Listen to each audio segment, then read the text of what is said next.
기독교의 최대의 절기는 여러 가지가 있겠지만 이제는 기독교의 절기는 부활절입니다. 특별히 부활의 증거가 무엇인가를 묻는다면 많은 분들이 예수님의 빈 무덤을 이야기를 합니다. 또 수많은 사람들이 예수님이 부활하신 것을 직접 보았습니다. 그러나 더 중요한 것은 부활의 증거는 제자들의 변화입니다. 제자들이 어떻게 변화되었는가 우리는 설명할 수 없습니다. 가능한 것은 주님이 부활한 주님을 보았기 때문에 그들은 변하고 말았습니다.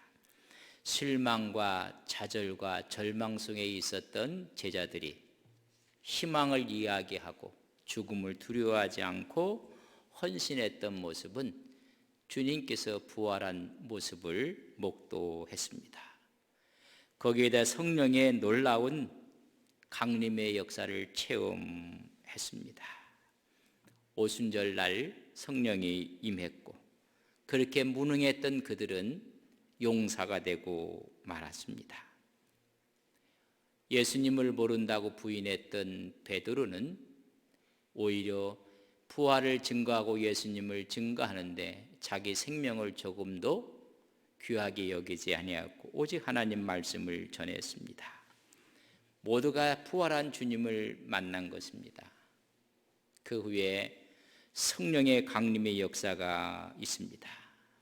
그래서 삼위일체 하나님의 놀라운 역사가 사도행전에 우리에게 보여주고 있고 부활한 주님 성령 강림의 역사를 보여주고 있습니다. 우리는 삼위 하나님이라고 하는데 제1의 성부 하나님, The Father, 성자 하나님, The Son, 그리고 성부 하나님, The Holy Spirit, 하나님의 역사의 주관자로 성령의 내주하심도 우리는 바라볼 수가 있습니다. 제자들은 부활의 증인으로 하나님 앞에 우뚝 서게 됩니다. 사도행전 2장 32절에 보면 이 예수를 하나님이 살리신지라 우리는 다 이 일의 증인이로다. 하나님이 살리신 부활의 증인이라고 말씀해 주고 있습니다. 사도행전 2장 36절에 보면 그런즉 이스라엘 온 집은 확신히 알지니 너희가 십자가에 못 박은 이 예수를 하나님이 주와 그리스도 되게 하셨느니라. 못 박은 그 예수를 하나님이 우리의 메시아가 되게 해주셨고 그리스도가 되게 해주셨다고 말씀해 주고 있습니다. 빌라도가 오히려 놓아주기로 결의한 것을 너희가 거부하고 십자가에 못 박은 그 예수를 하나님이 살리셨다. 그 예수를 주와 그리스도 되게 하셨다고 말씀하고 있습니다.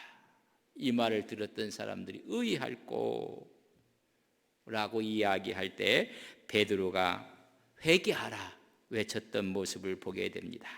사도행전 2장 38절에 보면 베드로가 너희는 회개하여 각각 예수 그리스도의 이름으로 세례를 받고 제사함을 받으라 그리하면 성령의 선물을 받을 것이라고 말씀해 주고 있습니다.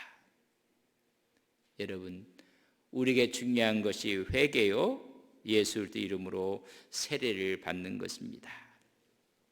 2장 41절에 보면 이렇게 외쳤을 때 세례받은 사람들이 3,000명이나 되었다고 말씀해 주고 있습니다. 그 말을 받은 사람들은 세례를 받음에 이날의 신도의 수가 3,000이나 더하였더라. 그리고 그들은 사도의 가르침을 받고 떡을 떼며 기도에 힘썼던 무리들이 됩니다. 이 내용이 2장에 있는 말씀이라면 사도행전 3장에는 기적의 역사가 일어납니다. 그 기적의 역사는 부활하신 예수님의 이름으로 기적의 역사가 일어남을 기록하고 있습니다. 성전 미문에 나면서부터 걷지 못했던 안진뱅이가 여러분 구걸하고 있을 때 베드로와 요한이 기도하러 성전에 올라갔을 때 말씀했던 이 기적의 능력이 나타나게 됩니다. 수많은 사람들이 도와주었을 때 6절 말씀에 보면 이렇게 기록하고 있습니다. 베드로가 이르되 은과 금은 내게 없거니와 내게 있는 이것을 내게 주노니 나사렛 예수 그리스도의 이름으로 일어나 걸으라. 유대 지도자들이 십자가에 못 박았던 나사렛 예수 그리스도의 이름으로 일어나 걸으라고 했을 때 그가 일어나 걷기도 하고 뛰기도 하고 하나님을 찬미했다고 말씀해 주고 있습니다. 이런 기적이 일어나자 모든 사람들의 여러분 눈은 베드로와 요한에게 집중하기 시작했습니다. 그때 베드로와 요한이 이야기합니다. 이것은 우리의 권능이 아니다. 우리의 경건이 아니라고 이야기해 주고 있습니다. 오직 죽었다가 살아나신 예수의 이름의 능력이라고 말씀합니다.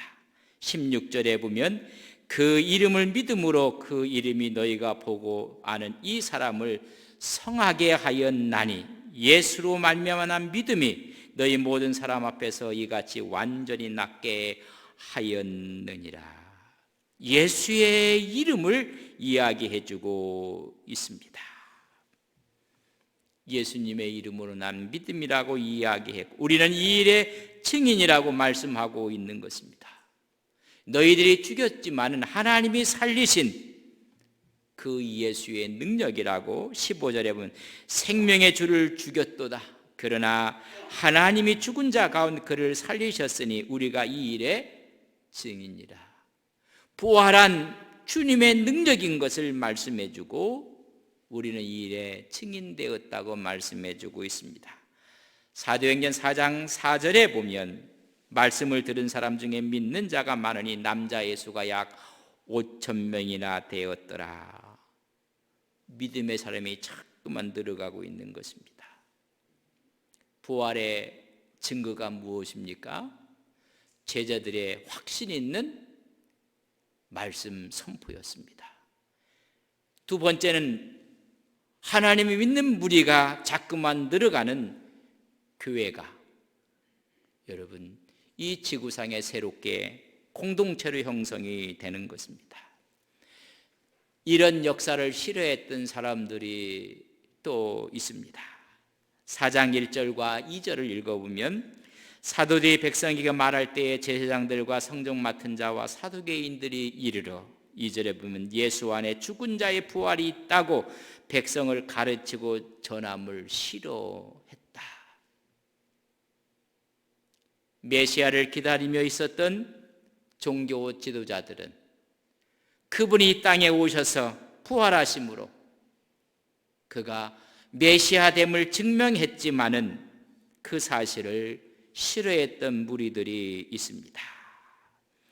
예수님이 살아나셨다. 그를 믿을 때 구원의 능력이 있다. 치유의 역사가 있음을 외쳤을 때 그들은 싫어합니다. 제사장들이었습니다. 성전 맡은 자들이었습니다. 모두가 레위인들이었고 성전 책임자들이었으며 제사장들과 거의 급을 같지 않은 성전 맡은 자들입니다. 또 한 분은 사두개인들이 싫어했다고 했습니다. 사두개인들은 부활을 믿지 않습니다. 영의 존재도 믿지 않는 사람들입니다. 사도행전 23장 8절에 보면 이는 사두개인은 부활도 없고 천사도 없고 영도 없다 하고 바리새인은 다 있다 함이라. 바리새인과 사두개인은 하나가 될 수 없는 부류였습니다. 부활을 믿지 않고 천사도 믿지 않고 영도 믿지 않는 그룹입니다. 그렇기 때문에 현실을 가장 중요하게 생각하는 사람들이 사두개인들입니다. 민족의 정서도 그들에게는 중요하지 않습니다. 현세적인 걸 중에서 친로마적이었습니다. 정치적으로 경제적으로 실권을 장악하고 현실에 충실했던 사두개인들과 바리새인들이 하나가 된 것입니다. 이들은 하나가 될 수 없는 부류입니다. 그러나 예수님을 십자가로 몰고 가는데 하나가 됩니다. 부활을 반대하는데, 부활을 거부하는데 그들은 결탁해서 하나가 되고 말았습니다. 오늘 이를 싫어했던 사람들이 베드로와 요한을 옥에 가두고 있는 모습을 보게 됩니다. 그분이 부활하심으로 메시아 되심에 대해서는 관심이 없습니다. 진리 여부에도 관심이 없습니다. 자신들의 기득권을 지키기 위해서만 그들은 마음을 다하고 있기에 부활을 싫어한 것입니다. 부활을 전하는 것을 싫어했다고 말씀해주고 있습니다. 디아포네오라는 단어를 썼는데 이 말은 싫어한다는 말인데 분개하다, 경노하다, 즉 적개심을 갖고 분개하고 있는 것입니다. 5절에서 12절까지 보면 공회가 모이고 베드로와 요한을 신문하고 답변하는 이야기가 기록되어 있습니다. 종교 지도자들의 신문의 자리에 불려나가게 된 것입니다. 거기에 장로들과 서기관들과 관리들이 모여 있습니다. 산헤드린 공의원으로 구성된 사람들입니다. 그 당시에 산헤드린은 공의회는 70명으로 구성되었고 유대인의 최고 재판기관입니다. 모든 권한을 갖고 있었던 산헤드린 공회입니다. 단지 사형권만 갖지 않았을 뿐입니다. 읽어보면 대제사장 안나스와 가야바라는 이름을 우리는 볼 수가 있습니다. AD 6년부터 15년 사이에 대제사장을 지냈던 사람이 안나스입니다. 그러나 지금 벌써 15년이 지난 이후에도 그의 이름이 기록하고 있는 것은 무엇일까? 안나스의 가문이 그 이후에 대제사장직을 전부 다 독점하게 됩니다.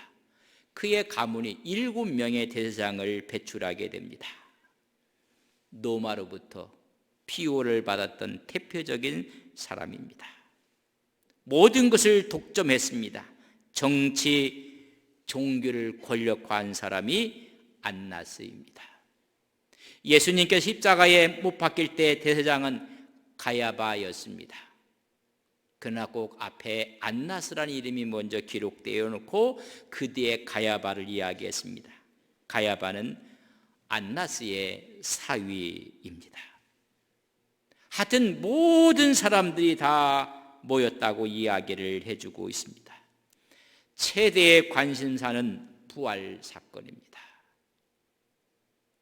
그들이 십자가로 몰고 갔던 그 예수가 부활했다. 그 영향이 지금 유대에 퍼져나가고 있는 것입니다. 두 번째는 제자들, 그렇게 무능했던 제자들이 능력 있게 부활을 전함으로 3,000명, 5,000명이 돌아오는 놀라운 역사를 바라보고 위기감을 느끼기 시작한 것입니다. 공동 대처를 해야 되겠다는 필요성을 갖고 베드로와 요한을 잡아 지금 힐문하고 있고 오히려 공회원이라는 큰 권세를 얻고 그들을 지금 질문하며 힐문하고 있는 것입니다. 최고의 법정기관에 그들을 세웠습니다. 반원형으로 모여지는 그곳에 공회원들이 앉아있고 그의 위험 앞에 붙잡혀온 사람을 세우는 것입니다. 고압적인 자세의 그런 형태입니다. 기선을 제압할 수 있는 그런 자리에 베드로를 세우고 말았습니다. 산헤드린 공회가 인정한 것만이 그들은 권위라고 이야기를 했습니다. 산헤드린이 인정하지 않는 모든 것은 사단적인 권위라고 생각을 한 것입니다.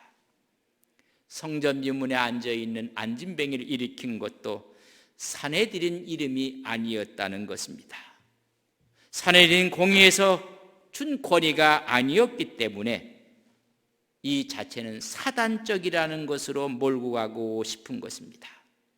사단의 권위와 이방신의 권위로 이 일을 행했다고 신문하고 싶었던 것입니다. 최고의 법정에 세워놓고 기선을 제압하고, 이 치유 능력은 하나님의 권세가 아니다, 이것은 사탄적이라고 치부하고 싶은 것입니다. 사내들인 공회가 인정한 것 외에는 모두가 사탄적이라고 그들은 결론을 낸 것입니다. 오늘 공회원이 갖고 있는 독선이었습니다. 강교한 질문을 하고 신문을 하는 것입니다. 만약 예수의 이름으로 말한다면 이미 예수는 이단자로 그들이 못 박아 놓았습니다. 정죄한 자의 교설로 몰아 사단으로 정죄하고 싶은 것이고 사도들을 매장시키고 싶었던 것입니다. 그런 기세 앞에 베드로의 답변을 우리는 볼 수가 있습니다. 8절에 보면 이에 베드로가 성령이 충만하여 라고 말씀해 주고 있습니다. 여러분, 무슨 권세로 이렇게 이야기하느냐 물었을 때 베드로는 성령이 충만하여 오히려 답하는 모습을 보게 됩니다. 이제까지 두려워했고 오히려 겁을 먹었던 그들이었는데 이 병자에게 행한 착한 일을 질문한다면 너희는 분명히 알라는 것입니다. 성령이 충만해서 이야기하기를 10절에 보면 너희와 모든 이스라엘 백성들은 알라, 너희가 십자가에 못 박고 하나님이 죽은 자 가운데서 살리신 나사렛 예수 그리스도의 이름으로 이 사람이 건강하게 되어 너희 앞에 섰느니라. 예수의 이름으로 이렇게 되었다고 이야기하고 이 예수는 하나님이 살리셨다는 것입니다. 다시 말하면 하나님의 권위와 권세로 말하고 있다는 것을 말씀해 주고 있습니다. 너희들의 권세가 무슨 권세냐? 하나님이 살리신 이 예수 그리스도의 이름의 권세, 다시 말하면 하나님의 권세라는 것입니다. 한 걸음 더 나아가 12절에 보면 다른 이로서는 구원받을 수 없나니 천하 사람 중에 구원을 받을 만한 다른 이름을 우리에게 주신 일이 없습니다. 하나님이 살리신 이 예수의 이름 외에는 구원이 없음을 당당하게 외치고 있는 것입니다. 하나님이 살리신 이 예수가 메시아요, 구원자요, 우리를 구원시키는 그의 이름이라고 말씀해 주고 있습니다. 질병의 치유에서 영혼의 구원까지를 베드로가 힘있게 전하고 있는 것입니다. 총체적인 구원을 가져오실 분은 하나님이 살리신 이 예수 그리스도인 것을 말씀해 주고 있습니다. 여러분, 구원의 종교는 기독교 외에는 없습니다. 다른 이름이 없습니다. 우리는 예수만이 구원인 것을 믿습니다. 중국 사람이 길을 가다가 잘못 발을 헛디뎌서 큰 구덩이에 빠지게 되었습니다. 혼자의 힘으로는 도저히 밖으로 나올 수가 없어서 구덩이 속에서 소리를 질렀습니다. 살려달라고 외쳤습니다. 혹시 사람 없습니까? 도와달라고 외쳤는데 어느 한 사람이 지나가게 되었습니다. 그래서 이렇게 바라보면서 이야기합니다. 그참 조심 좀 하시지. 조심을 못해서 그렇게 빠졌다고 오히려 나무라고 그냥 지나가고 말았습니다. 또 소리를 질렀더니 어떤 한 사람이 지나가다가 이렇게 보면서 혀를 찹니다. 전생에 죄가 많은가 보다. 그래서 거기서 오히려 깨달음을 갖고 뉘우치고 극락했으면 좋겠다 하고 그냥 지나가고 말았습니다. 소리를 지르며 또 다른 사람 없느냐고 외쳤을 때 어느 한 사람이 지나가다 그것을 바라보고 말을 하지 않습니다. 그리고 구덩이로 그 사람이 내려왔습니다. 그리고 하는 말이 나를 딛고 올라가십시오 하면서 이 이야기를 이렇게 주의를 했습니다. 조심하시지. 그분은 공자였고 전생에 무슨 죄가 많은가 보다. 그분은 석가모니였고 친히 구덩이에 내려와서 나를 밟고 올라가십시오. 그분은 예수였다. 이 땅에 구원을 주기 위해서 직접 내려오셨고 우리는 십자가를 딛고 구원의 길을 열어놓으신 것을 믿습니다. 예수 외에는 구원이 없습니다. 이렇게 거침없이 베드로가 이야기하는 것을 들었던 공회원들은 그를 붙잡아 놓을 이유가 없고 석방을 하게 됩니다. 석방하는 세 가지 이유를 성경은 이렇게 기록하고 있습니다. 13절에 보면 그들이 베드로와 요한이 담대하게 말함을 보고 너무나 담대하게 말하는데 그의 논리 앞에 그들은 깜짝 놀라고 말았습니다. 기탄 없이 말하며 막힘이 없었을 뿐만 아니라 본래 학문 없는 범인으로 알았다고 이야기했습니다. 여기서 학문 없는 범인이라는 이야기는 정규 납비 교육을 받지 않았다는 것입니다. 아니 정규적인 납비 교육을 받지 않은 사람의 담대한 변론과 논과 앞에 그들은 더 이상 그를 붙잡아 둘 수가 없었습니다. 또 한 가지 이유는 14절입니다. 또 병 나은 사람이 그들과 함께 서 있는 것을 보고 비난할 말이 없는지라. 지금 안진뱅이가 나아서 있는 모습이 모든 사람이 보고 있고 그 법정에 그가 증인석에 있음을 보았다는 것입니다. 또 한 가지가 있습니다.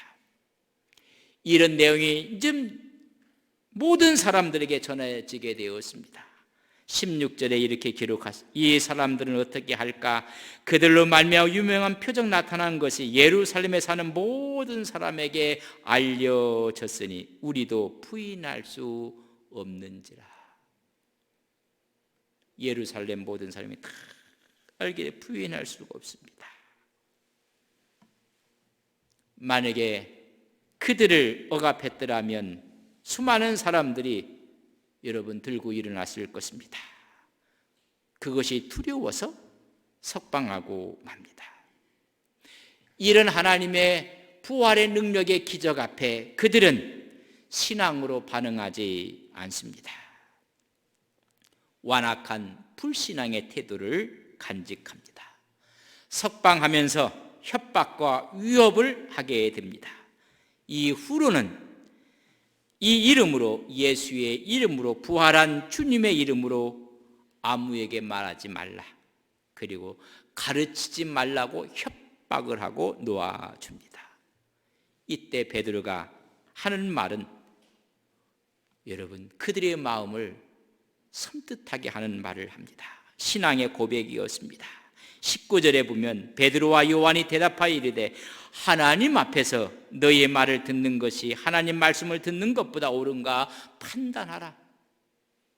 20절에는 우리는 보고 들은 것을 말하지 아니할 수 없다. 사내들인 공회의 협박보다 하나님 명령이 더 큰 것을 안다는 것입니다. 우리는 보고 들은 것을, 부활한 주님을 목도했던 것을 말하지 아니할 수가 없다고 이야기해 주고 있습니다. 제자들의 변화입니다. 담대한 믿음입니다. 공회의 협박 앞에서도 굴하지 아니했던 제자들의 모습을 봅니다. 여러분, 이유가 무엇입니까? 부활한 주님을 만났기 때문입니다. 가장 확실한 부활의 증거는 제자들의 변화인 것입니다. 두려움이 없습니다. 예수님을 전합니다. 너희가 못 박아 죽인 이 예수를 하나님이 살리셨느니라. 그분이 예수요, 예수의 능력이 이 사람을 걷게 하였다고 말씀해 주고 있습니다. 늘 제자들이 핍박받은 이유는 예수가 하나님의 아들이고 그가 메시아라고 증거했기 때문에 그렇습니다. 유대인들은 결코 예수가 주라고 하는 이 사실을 받아들일 수가 없습니다. 그렇기 때문에 핍박했습니다. 제자들은 그때마다 흔들렸습니다. 그러나 부활한 주님을 목도하고 나서는 그들은 흔들리지 않습니다. 예수 그리스도가 주이심을, 하나님 아들이심을, 그분이 구세주이심을 증거합니다. 이유는 부활을 보았기 때문에 그렇습니다. 부활의 증거자가 된 것입니다. 하나님 앞에 너희 말 듣는 것이 하나님 말씀 듣는 것보다 옳은가 너희들이 판단하라. 우리는 보고 들은 것을 말하지 아니할 수가 없다. 여러분, 부활의 증거를 믿는 사람들은 두려움이 없습니다. 여러분, 죽음의 두려움이 없는 것입니다. 에드워드 영은 이렇게 이야기했습니다. 죽음은 생명의 면류관이라, 천국으로 인도하는 것이라. 다시 말하면 죽음을 두려워하지 않는다는 것입니다. 존 밀턴은 말하기를 죽음은 영원한 궁정의 문을 여는 황금 열쇠라고 했습니다. 천국의 문을 여는 황금 열쇠이기 때문에 죽음을 두려워하지 않는 것입니다. 죽음을 이기는 창조적인 힘이 부활의 능력인 것입니다. 새로운 우주 질서의 시작이요, 우리는 죽음을 두려워하는 것이 아니라 오히려 죽음을 다스리고 우리 죽음을 정복하는 것입니다. 죽어도 사는 길을 얻었기에 죽음을 두려워하지 않습니다. 오늘 베드로와 요한이 이렇게 강했던 이유는 죽음을 두려워하지 않기에 보고 들은 말을 말하지 아니할 수가 없다고 말씀해 주고 있습니다. 의인의 죽음은 소망이 있다고 잠언에서는 말씀해 주고 있습니다. 잠언 14장 32절에 보면 악인은 그의 환난에 엎드려져도 의인은 그의 죽음에도 소망이 있느니라. 여러분, 두려워하지 않습니다. 두려워하지 않기 때문에 위에서 부른 부름의 상을 위해서 달려가게 되어 있습니다. 빌립보 3장 14절에 보면 표대를 향하여 그리스도 예수 안에서 하나님이 위에서 부르신 부름의 상을 위하여 달려가노라. 이 부름의 상이 무엇인지 아십니까? 구원받은 성도가 장차 받을 영생, 부활 생명을 말하고 있는 것입니다. 생명의 면류관이 있음을 말해주는 것입니다. 그렇기 때문에 이 부활의 생명을 바라보고 경주해 나간다고 말씀해 주고 있습니다. 이 사실을 발견했던 바울은 이 세상의 모든 것을 배설물로 여기고 뒤에 있는 것을 잃어버리고 앞에 있는 것을 잡으려고 표대를 향해서 나갈 뿐인 것입니다. 두려움이 아니라 희망을 갖고 나가는 것입니다.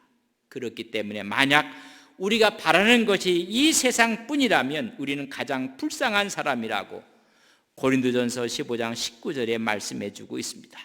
만일 그리스도 안에서 우리가 바라는 것이 다만 이 세상 삶뿐이면 모든 사람 가운데 우리가 더욱 불쌍한 자이니라. 부활이 없다면, 영원한 생명이 없다면 우리는 가장 불쌍한 사람이라고 말씀해 주고 있습니다. 그렇기 때문에 우리는 부활을 사는 사람들입니다. 부활의 증거의 가장 핵심적인 것은 제자들이 부활의 삶을 사는 것입니다. 그들의 변화된 삶을 살아가는 것입니다. 그들은 어떠한 상황 가운데서도 그리스도와 종류이 되기를 원했던 그 삶이 부활의 현재화를 살아가는 사람들입니다. 빌립보서 1장 20절에 보면 나의 간절한 기대와 소망을 따라 아무 일에든지 부끄러워하지 아니하고 지금도 전과 같이 온전히 담대하여 살든지 죽든지 내 몸에서 그리스도가 존귀하게 되게 하려 함이라. 부활을 사는 사람의 현재화는 내가 살든지 죽든지 그리스도와 존귀하게 되는 것을 말하고 있습니다. 우리는 부활을 살아야 됩니다. 부활한 주님을 믿을 때 죽음이 생명으로, 질병이 치유로, 위기는 기회로, 낙심은 희망으로, 실패는 성공으로, 불신앙은 신앙으로 바꾸어지는 것입니다. 오늘 본문에 있는 4장, 5장, 6장 읽어보면 스데반의 순교 현장이 나옵니다. 스데반의 순교를 여러분 무엇으로 설명하시겠습니까? 부활 외에는 설명이 불가능합니다. 이 세상이 끝이라면 가장 불쌍한 모습입니다. 그러나 이것이 천국으로 들어가는 황금 열쇠요, 관문이라고 생각하기에 스데반은 마지막 순교하는 현장에서 얼굴이 천사의 얼굴처럼 빛납니다. 하늘문이 열리는 것을 바라보고 보좌 우편에 서신 부활한 주님을 바라보게 된 것입니다. 손양환 목사님의 두 아들이 순교를 당합니다. 두 아들을 죽이는데 앞장섰던 사람을 자기의 양자로 받아들입니다. 무엇으로 설명하시겠습니까? 윤리와 도덕? 설명할 수 없습니다. 부활의 생명을 믿기에 가능해지는 것입니다. 부활의 능력은 변화시키는 것이고 새롭게 하는 것이고 희망을 주는 것입니다. 유진 피터슨은 그의 책 부활을 살라에서 우리는 부활을 증명하라고 하지 말고 부활을 말하지 말라, 부활을 살으라는 것입니다. 성숙한 크리스찬으로 성장할 수 없는 이유가 무엇인가? 부활이 무너졌다고 얘기했습니다. 하나님의 자녀로 하나님의 자녀답게 성장할 수 있는 토대는 부활입니다. 부활을 살라고 하는 것입니다. 그럼 부활의 삶이 무엇인가? 일상의 변화가 부활의 삶이라는 것입니다. 우리의 일상의 삶이 성화되는 것입니다. 우리의 삶의 일체의 모든 것, 먹든지 마시든지, 오늘 바울은 살든지 죽든지 내 몸에서 그리스도가 존귀하게 드러나는 것을 말하는 것입니다. 어떠한 상황과 역경 가운데서도 그리스도가 드러나게 하는 것입니다. 하나님이 드러나게 하는 것이 부활의 삶인 것입니다. 그는 말하기를 성숙은 고립된 상태에서가 아니라 언제나 관계적 상황 가운데 성숙이 나타난다고 했습니다. 혼자서 최선을 다할 때 성숙해지는 것이 아닙니다. 인간관계를 이룰 때 거기에서 그리스도를 드러내는 것이 부활의 일상의 생활하라고 말씀해주고 있습니다. 부활을 믿기 때문에 아무리 어려워도 소망을 잃지 않는 것입니다. 불가능한 일 가운데서도 하나님이 함께 하시면 가능합니다. 도저히 견딜 수 없지만은 부활의 주님이 있기에 우리는 견딜 수가 있습니다. 일상의 생활 속에서 변화를 보여주는 삶입니다. 그렇기 때문에 부활을 말하지 말고 부활을 증명하라고 하지 말고 당신이 부활을 사십시오. 하나님의 변화된 모습으로 가능합니다. 할 수 있습니다. 우리 이길 수 있습니다. 가능합니다. 주님이 함께 하시면 가능합니다. 이것을 삶 속에 드러내고 보여주는 것이 오늘 부활의 삶을 살아가는 성도의 모습인 것을 믿습니다. 어려운 가운데서도 주님을 드러내시는 부활의 삶을 사시는, 부활의 증인의 삶을 사시는 믿음의 종들이 되시기를 주님의 이름으로 간절히 축복합니다. 우리 함께 다 일어서시겠습니다. 가정에서도 예배 드리는 우리 믿음의 성도님들 그 자리에서 일어서십시다. 부활을 말하지 말고, 부활을 증명하려 하지도 말고 부활을 사십시오. 살든지 죽든지 어떠한 상황 가운데서도 주님의 영광을 드러나게 할 때 우리는 비로소 부활을 일상화하고 현재화할 수가 있습니다. 절망 가운데서도 부활한 주님을 바라보기에 가능합니다. 할 수 있습니다.